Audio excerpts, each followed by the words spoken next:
Dear friends, welcome back to Venu Infotainment. Today we are going to discuss one of the important topic which is related to your communication. That is called barriers of communication.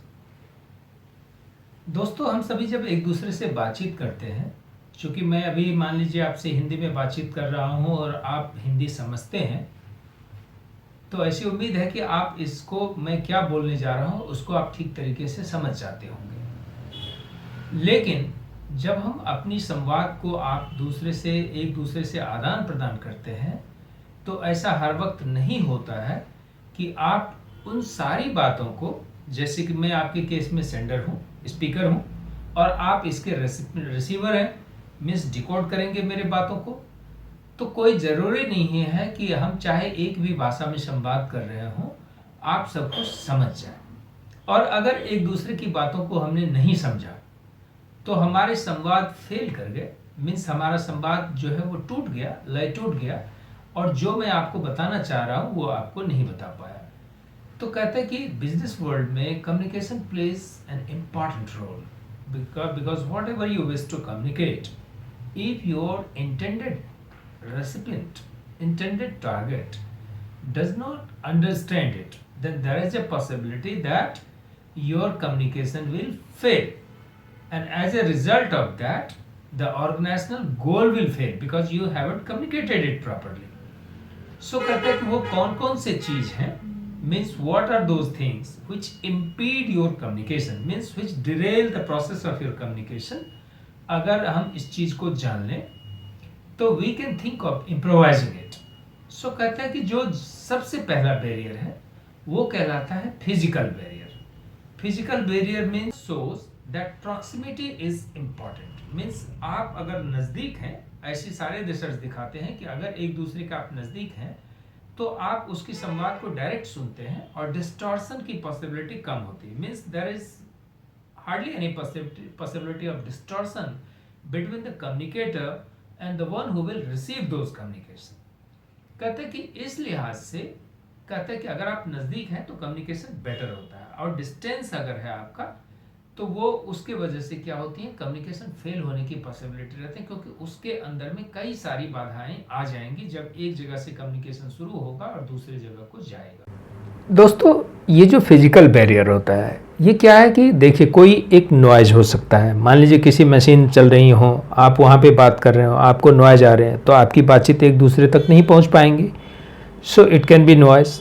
या office में मान लीजिए कि आपका जो office का बनाया गया केबिन और दूसरे का केबिन बनाया गया, तो वो क्या होगा कि एक फिजिकली आप दूसरे के बीच में एक दूरी पैदा कर दी गई। So that can be another physical barrier. फिर क्या होता है कि जो आपस में ग्रुप होता है सीनियर्स का, वो बन जाता है, और उनको आप देखते होंगे कि चाय कॉफ़ी अलग जगह पे जाके पीता है, तो जो एक लोअर लेवल एम्प्लॉय है वो उनके साथ इंटरेक्शन करने के लिए अगर सोचेगा तो वो एक दूरी का महसूस करेगा, क्योंकि उसके साथ उसका उठना बैठना नहीं है, तो उसको कम्युनिकेशन करने के लिए दूसरे तरीके का इस्तेमाल करना पड़ेगा, जैसे मेल लिखना पड़ेगा या परमिशन लेकर के जाना पड़ेगा, तब आज बातचीत करना पड़ेगा। तो कहता है कि ये एक फिजिकल बैरियर हो गया।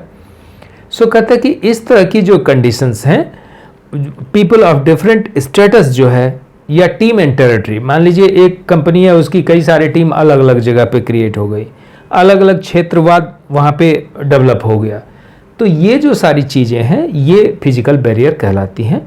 So physical barrier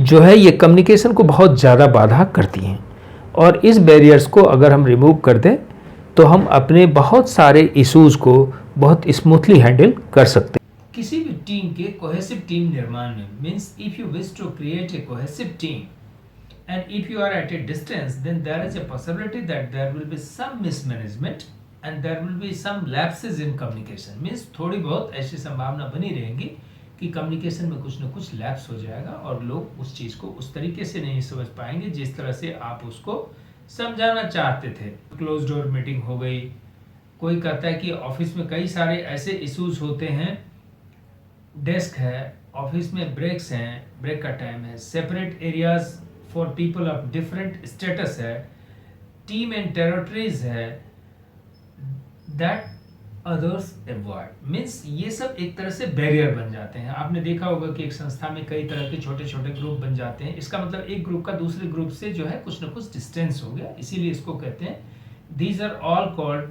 physical barrier. और इसको जब आप कम्युनिकेट करते हैं तो आपने किसी न किसी इंस्ट्रूमेंट का इस्तेमाल करना है, तो कहता है कि उस इंस्ट्रूमेंट के आधार पे आप कम्युनिकेशन करेंगे, तो ये अगर वो इंस्ट्रूमेंट आपका साथ नहीं दिया तो कम्युनिकेशन फेल कर जाएगा। जो पहला बैरियर था ये था physical barrier. Then there is another barrier which is called perceptual barrier. Perceptual barrier में क्या होता है कि परसेप्शन मीन्स आपका सोचने का नजरिया क्या है, इस पर यह निर्भर करेगा कि जो दूसरे लोगों ने आपसे कहा उसको आपने क्या समझा। तो कहता है कि ये जो परसेप्शन है, perception varies from person to person because this is in your mind and this is all about your understanding of a particular thing.